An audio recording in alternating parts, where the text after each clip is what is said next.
Hey everybody, welcome to the Awakener podcast. So today is an audio-only version. The reason why is I just came from work and I'm literally covered head to toe in I don't know what it is. It's gross. It's gross. So we're here today. We got so much to talk about. I think something goofed up the last episode. Sorry, I think we're getting censored. I don't know what's going on, but there's some kind of algorithm that's quieting us and making sure that we don't get our voice out. Producer screw up. Oh, producer screw up. There you go.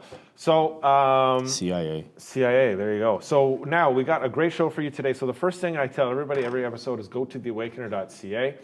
This is how you can get your hands on all the material you need to understand what is going on. Now, we've been talking about what's happening for quite some time, and we're not experts, okay?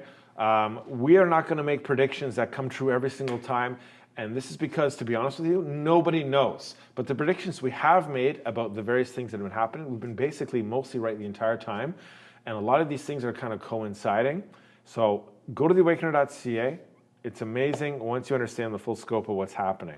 I have the Insider with me. I haven't heard from the Insider in quite some time. He's been on holidays. How have you been? I've been great. Yeah, we haven't recorded since June, I think. So where'd you go for holidays? I can't tell you that. That's a state secret. Well, it's good to have you back. So we missed so much stuff. So I'm sure you have a lot of thoughts. Well, yeah. I mean, okay. So, I may not always believe in your predictions, but I will give you credit for this one. You predicted Joe Biden would not be the Democrat candidate, and here you go. The guy stepped down. So I predicted that something was going to happen to Trump and something was going to happen to Biden before the election. To make both ineligible. So I don't know what exactly that is. I expect the conspiracy wants to keep Joe Biden in because now, conveniently enough, what happened to Trump when he left office? He got prosecuted for all these crimes. Correct. So now Joe Biden can be prosecuted for all these crimes. Right. Now, as for Trump, the shooting of Trump, we'll talk about later in the show. I know you want to talk about that. We'll still yet to see what happens with that. So the reason why I think I never predicted Trump to come back, is because I don't believe that he should be in the White House when all these indictments roll out. I love Trump. I would think that he'd be great as a president. But I can't see optically the people absorbing the treason charges and what's going to happen to people when he's kind of in the driver's seat. It'll look like revenge. It'll look like revenge. Yeah, and this is not being done for people who listen to the show. People who listen to the show are obviously awake to something is going on. So I feel like this is not for you. This is for people who are asleep, right? Perfect. We need to wake them up. Stupid people, no. Stupid people. I don't mean to be mean like that, but I'm just saying people who know that something's up, but maybe it's they need convincing of it. This is not meant to look like a political kind of payback. Yeah, Do you know what I agree mean? with I think you. if Trump was in office, I think it'd be viewed as political payback. But we're going to see, right? So we're going to see what happens. It's going to be interesting. You obviously think Trump's coming back. I do. And logically, I mean, it would seem so obvious that he is because he's leading all the polls. Even Kamala now coming out and running against him. Kamala is polling better than Biden, but still she's short. It's unbelievable. How could Kamala do better than Biden? 2 weeks ago, she was considered an idiot and they didn't want her. Now, all of a sudden, she's basically the Democrat nominee. Well, this is because Biden, like I've told you on the show for quite some time, Biden, even Christopher Wray was asked about Biden's mental sanity. And he said, I've never seen Biden with problems. And I sent that to you. Remember I sent that to you? And this is what I've always believed is that Joe Biden is faking his condition. The reason why Joe Biden is faking his condition, he's avoiding prosecution. I agree. Right? Yep. And so the reason the events unfolded the way they unfolded was that Biden, and obviously the case on Hunter Biden, which is now starting on his taxes, is starting to reveal some inconsistencies in regards to his charges and stuff like that, and really is going to open kind of like Joe Biden being prosecuted, and this is why he has to act mentally deficient. Yeah, I agree with you on that. And now, the case of the leftists are all foaming at the mouth. They want to be Trump. They're so power hungry. Look what they did. Oh yeah, Kamala will give you all the votes. I know that nobody voted for you, but let's just put you in regardless. Yeah. And they did this because they have to beat Trump. Like their agenda, they have to win. And it's really interesting to see them kind of like, people are coming out and saying, they're not democratic. Kamala wasn't voted for. And this is Right. But apparently, just last month, she raised $310 million. Like, that's a huge amount of money. And now there's an investigation from Act Blue that basically they made the donations come in through phony donors. So who's funding the money to fund the Democrats? Well, we know the answer to this question, Yeah. which we've talked about on the show for quite some time. Now, I believe that Kamala is in there right now because she has a greater chance of winning without making the cheating so obvious. So the continuation of keeping Joe Biden in the White House, he just had slipped too much with his mental insanity to avoid prosecution, that realistically, they want to not expose themselves. So we've talked about on the show that the conspiracy, which is our foreign enemies that are blackmailing our politicians, do not want to reveal their control mechanism. Right. Revealing their control mechanism is actually the greatest asset of war that they have, because we can't identify it, people don't know what's going on. So for them to reveal this truth, it's catastrophic to them. So this is why I believe that the events that have happened have unfolded the way they've unfolded. And it's going to be interesting to watch, because it's only going to get crazier.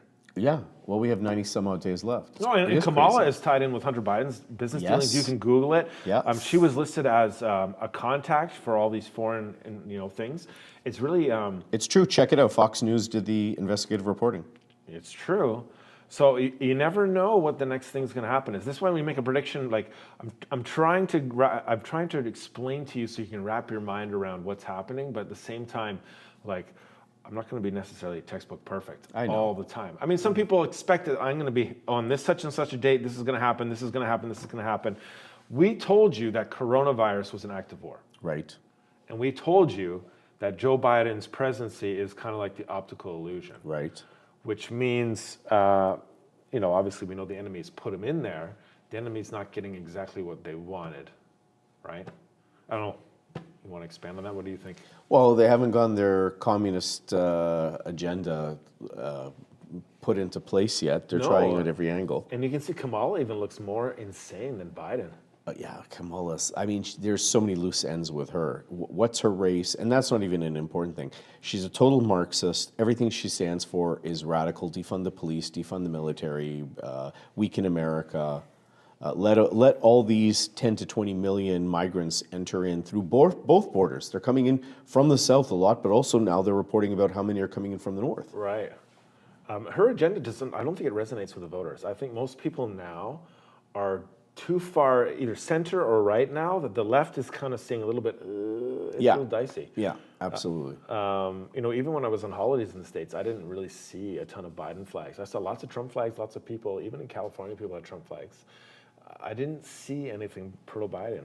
So the biggest joke with Kamala this past week is she had multiple Zoom meetings with different races and different groups of people. And the big one that was publicized was White Dudes for Harris.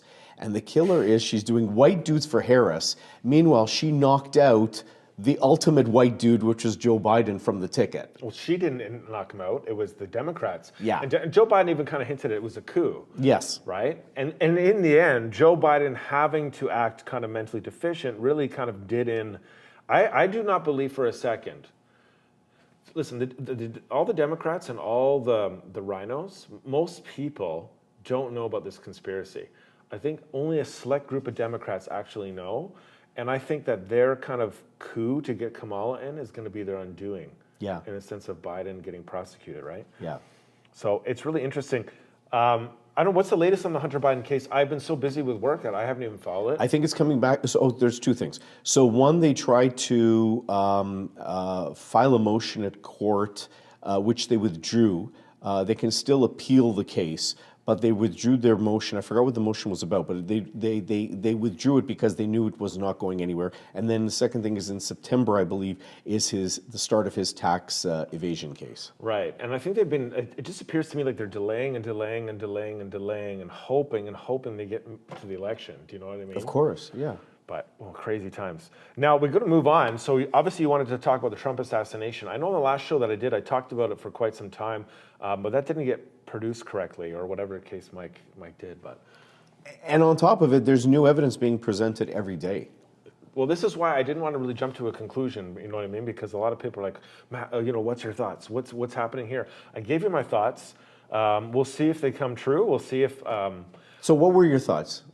Inform me. So my thoughts were that this was an American guy. He absolutely hated Trump. Okay. I do not believe that any foreign power paid him. I believe the bank accounts were faked. Yeah. I do not believe that any foreign power did this. I believe that the Secret Service completely slept on the job. I agree. They did. They took the whole event for granted. They didn't do anything properly. There was no communication. The worst people were sent there, and it was a miracle that Trump lived. A miracle. I agree.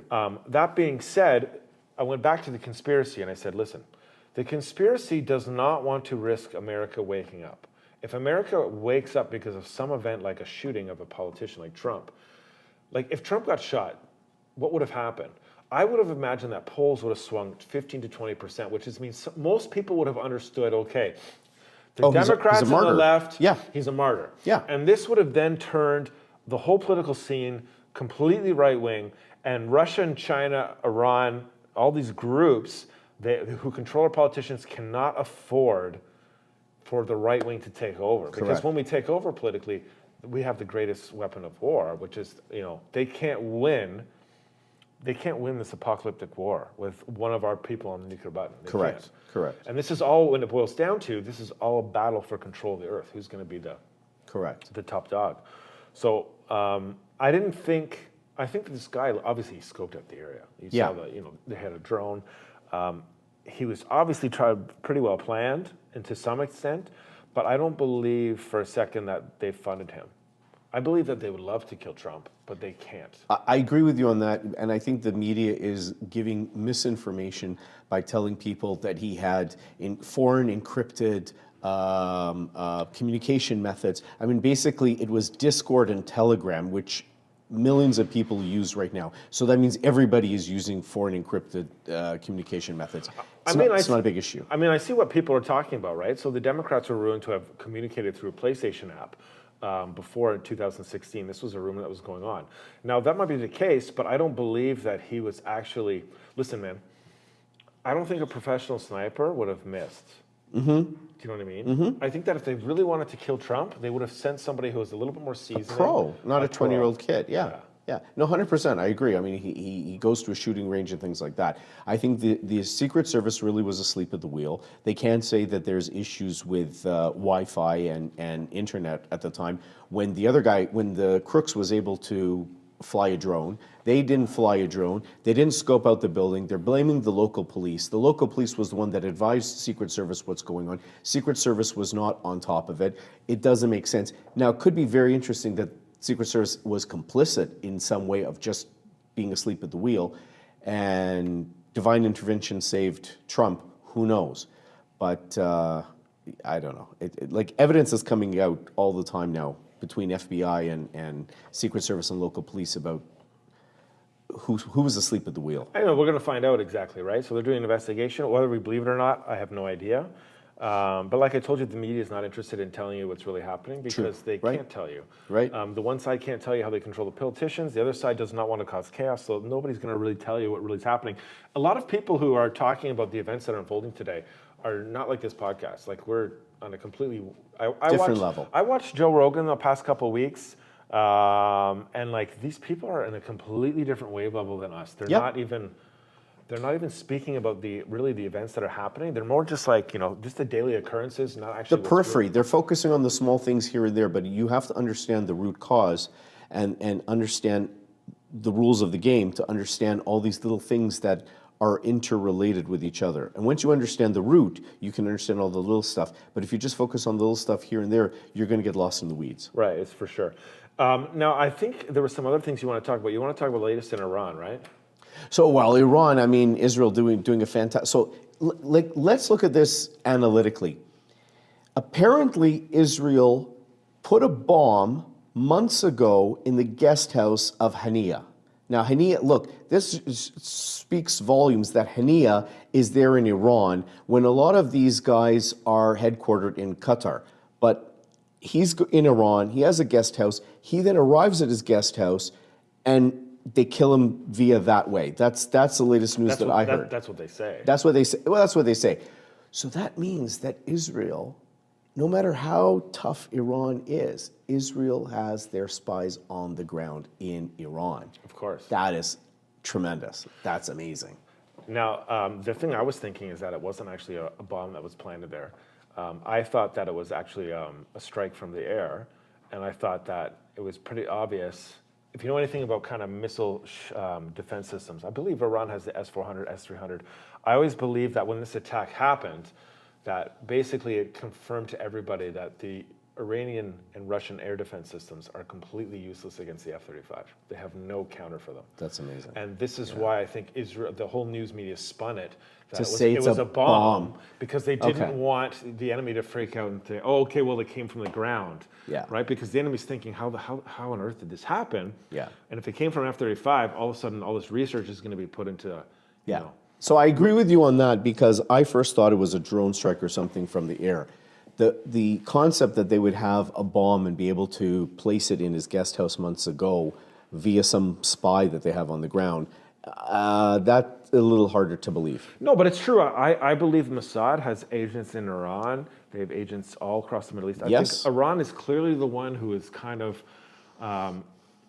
running this whole operation in the Middle East. Yeah. They're running Lebanon, they're running Hamas, they're running Hezbollah. Syria, the Houthis, Yemen. They've kind of, as you know, infiltrated the Saudi royal family, as we talked about. It's all across the Middle East. Yep. And they're the main kind of funder of it. Now, we've talked about, obviously, the Saudis funding terrorism too, but that's a whole different story. But really, I think Iran is in a tough spot right now. What are your predictions for their counter on Israel? This is going to be interesting because probably by the time this show is produced, they'll probably have a counter, and this show will be dropped afterwards. Knowing Iran, I think that they are going to do something that's going to make them, they want to look like they have done some retaliation, but they don't want to cause any harm because they know that if they do a countermeasure, Israel will wipe them off the face of the earth. So they're going to do something to show their people that they did respond back, but they'll hit something very innocent and innocuous. And I don't think they're going to engage in any all-out war. No. And the reason why is that if that's the case, they need Russia and China to basically come along to protect them to do so. If that is the case, China and Russia are not going to do that. The only reason that's going to happen is if they know that they've lost the control mechanism, which is our politicians. yes. Right? They're going to outweight this and strategically wait. This is why I believe like the plan basically from the beginning, and this is really suspicious to me, is, you know, everyone knows that Mossad kind of knew the attack was coming on October 7th. They were saying, so I believe that Mossad let it happen. They kind of gathered their kind of people around this notion that, oh my goodness, get ready for an attack. You guys don't fall asleep, be prepared. And I think they attacked Gaza because they had to destroy all the tunnel networks. And then obviously Iran has baited them into doing something, accelerating it. So I think that Israel knows and has known since quite some time that a huge epic war was planned against it, as we predicted. For sure. So they're doing this to kind of prepare and to extend their borders, prepare for safety when they know that epic invasion is happening. Does that make sense? That's a good point. Yeah, that's a valid point. Yeah. So in the case of Taiwan, which is the other side, the same thing is happening over and over again, which is China is constantly getting in their borders. We have ships every single day and planes every single day going into Taiwan. This is continuing to accelerate. You know, it really, I don't think, it's interesting. Like I have family that actually are from Taiwan. And they believe, oh, like nothing's going to happen because, you know, the Chinese have always done this, but they've never really kind of encroached borders like this before. So that's going to be interesting to watch too. Now, you want to talk about some of Ukraine? Look how there's so many things to talk about. A lot. You want to talk about Ukraine, or is there anything else that kind of like you wanted to catch up on? I don't really have anything new about Ukraine. If you have something, I mean, they're always talking about how they want peace. They're always, you know, eventually, like Russia and Ukraine, like we should talk and we should have peace. We both know I don't think that's going to happen, right? No, I mean, look, they want to push the peace talks on Israel with respect to Gaza, but nobody's talking about peace for Ukraine. They want an all-out war, as if Ukraine is going to beat Russia back. It's not going to happen. Well, speaking of war, we have some stuff we want to say on the Patreon. So let's head to the Patreon, and we'll go there now.